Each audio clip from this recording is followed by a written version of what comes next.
What's up everyone, I'm Miss Peer Editor, and today I'm showing you how to write a high-scoring body paragraph for Q2, or the prose essay, on the AP English Literature exam.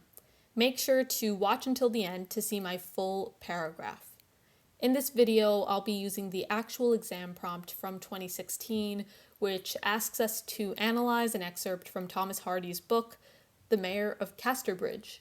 I recommend watching my original Q2 video in which I annotate the full passage. The link to that tutorial is in the description. In this passage, Michael Henchard and his daughter Elizabeth Jane are reunited after years of estrangement. During this separation, Henchard has risen from poor seasonal farm worker to wealthy mayor of a small country town, while Elizabeth has supported herself by waiting on tables at a tavern. This prompt asks us to compose a well-written essay in which we analyze Hardy's portrayal of the complex relationship between the two characters, and the prompt instructs us to pay attention to tone, word choice, and selection of detail. Based on AP Lit exam prompts from more recent years, you probably won't be given that list of elements. Instead, you'll be asked to analyze literary elements and techniques in general.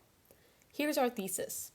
Hardy uses colloquialism and symbolism to depict Henchard's condescending attitude towards his daughter and Elizabeth Jane's inability to fulfill her father's standards of femininity.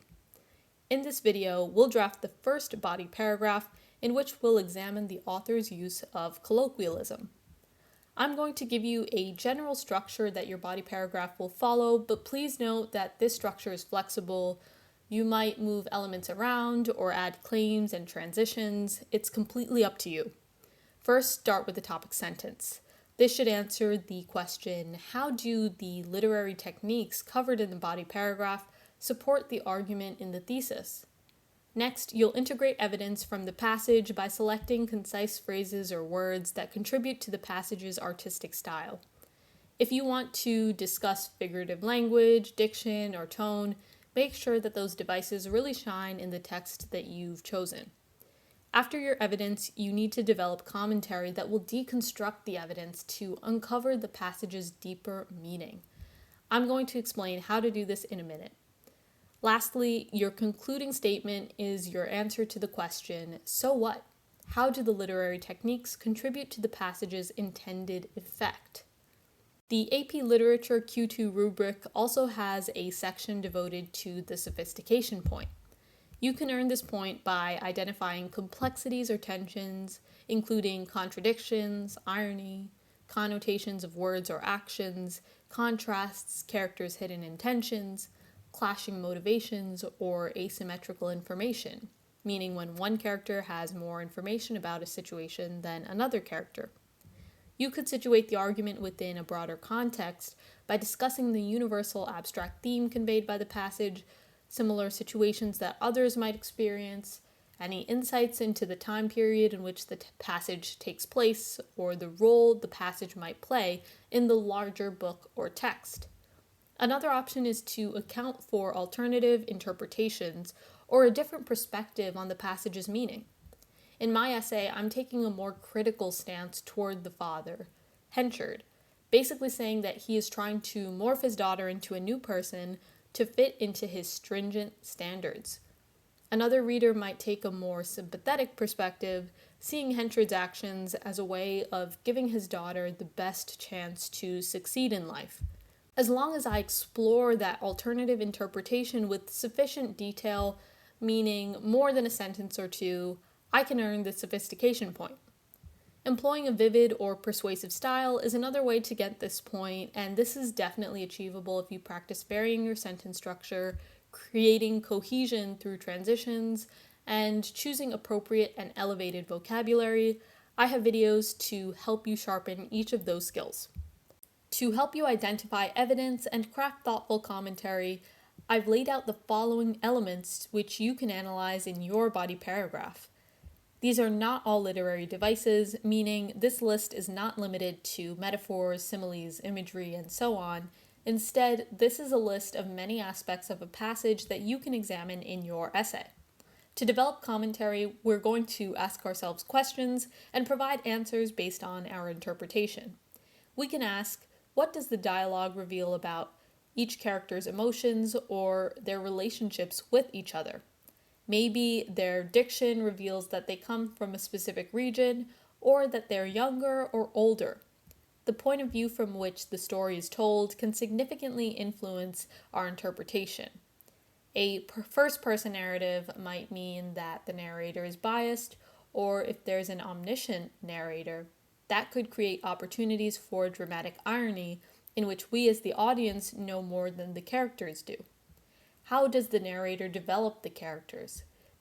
Does the narrator provide adjectives and explicit descriptions, or are the characters' qualities revealed through their actions and interactions? Many passages include symbols or objects that represent bigger ideas.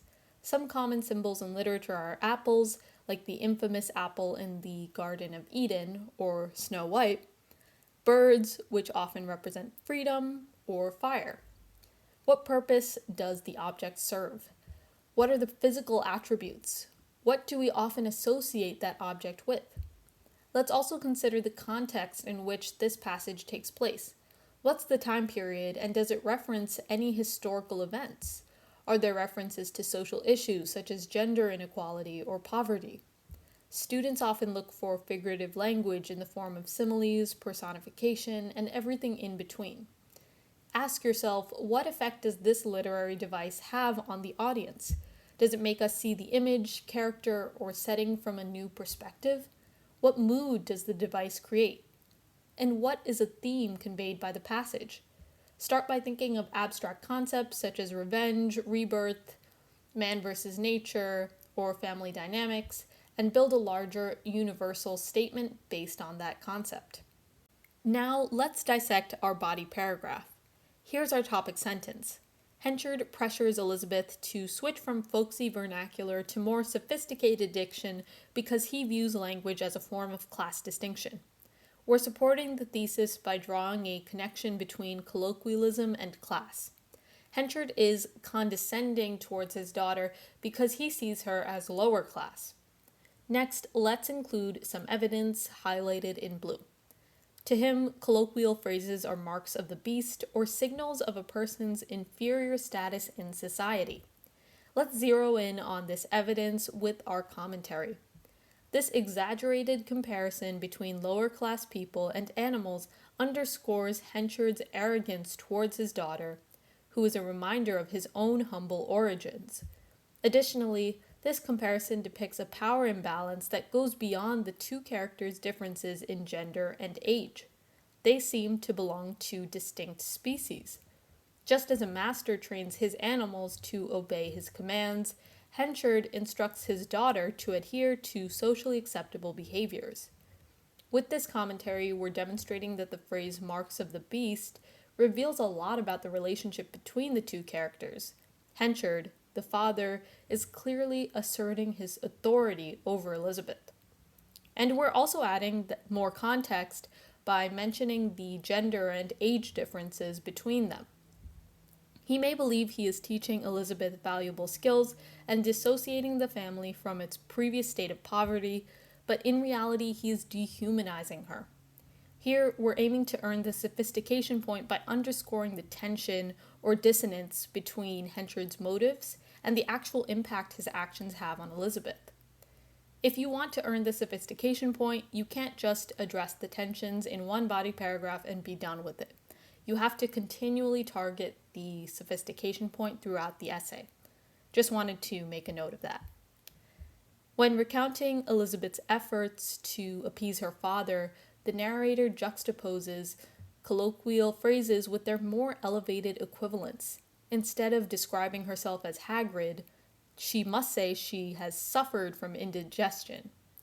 This highlighted section is our second piece of evidence. This contrast implies that the upper class is disingenuous because they use euphemisms rather than express how they truly feel. While members of the upper class may appear more polite, ordinary people often share their authentic emotions with each other, fostering empathy and kindness.